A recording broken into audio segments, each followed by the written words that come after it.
नवरात्रि के पावन महीने में माँ दुर्गा की पूजा और उनके आगमन की तिथि के बाद अगर कोई अधिक महत्वपूर्ण तिथि है तो वो है नवरात्रि का आखिरी दिन, जिसे दुर्गा अष्टमी और नवमी के रूप में मनाया जाता है।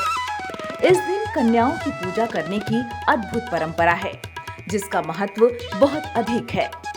आइए जानें कन्या पूजन का महत्व और प्राचीन कथाओं के साथ इसका मतलब। कन्या पूजन का महत्व प्राचीन शास्त्रों में उल्लिखित है और यह एक प्राचीन कथा से जुड़ा हुआ है। शास्त्रों के अनुसार इंद्रदेव ने माता दुर्गा को प्रसन्न करने के लिए उपाय पूछा था और उन्हें ब्रह्मा देव ने सुझाव दिया कि कुमारी कन्याओं का पूजन करें और उनको भोजन कराएं। इस प्रथा की बाद से ही नवरात्रि के दौरान माता दुर्गा को प्रसन्न करने के लिए कन्या पूजन कराया जाता है और उनको भोजन कराया जाता है। नवरात्रि के आखिरी दिन को कन्या पूजन का विशेष महत्व होता है और इसके पीछे कई कारण हैं। शास्त्रों में इसे माता दुर्गा की कृपा प्राप्त करने का एक उपाय माना गया है। कन्याओं की पूजा करने से माता रानी की कृपा उनके भक्तों पर बनी रहती है।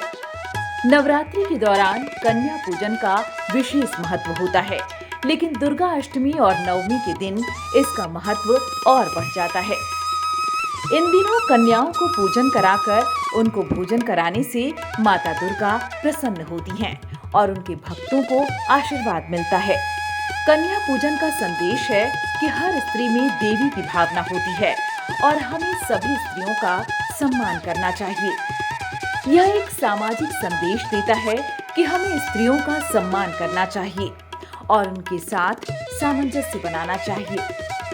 कन्या पूजन के अलग अलग आयु के महत्व होते हैं और इसके साथ साथ हर आयु की कन्या के लिए एक विशेष महत्व होता है। ज्योतिषाचार्य द्वारा इन विभिन्न आयु की कन्याओं की महत्वपूर्ण बातें बताई जाती हैं। ज्योतिषाचार्य के अनुसार 2 साल की कन्या को कुमारी कहा जाता है। इनकी पूजा से दुख और दरिद्रता खत्म होती है। 3 साल की कन्या त्रिमूर्ति मानी जाती है। त्रिमूर्ति के पूजन से धन धान्य का आगमन और परिवार का कल्याण होता है।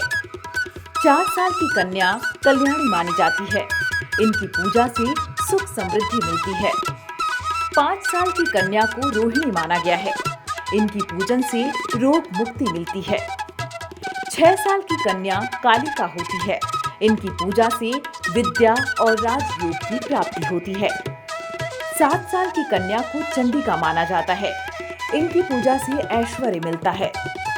8 साल की कन्या शांभवी होती है। इनकी पूजा से लोकप्रियता प्राप्त होती है।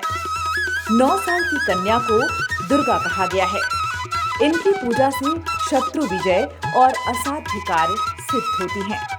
10 साल की कन्या सुभद्रा होती है। सुभद्रा के पूजन से मनोरथ पूर्ण होते हैं और सुख मिलता है।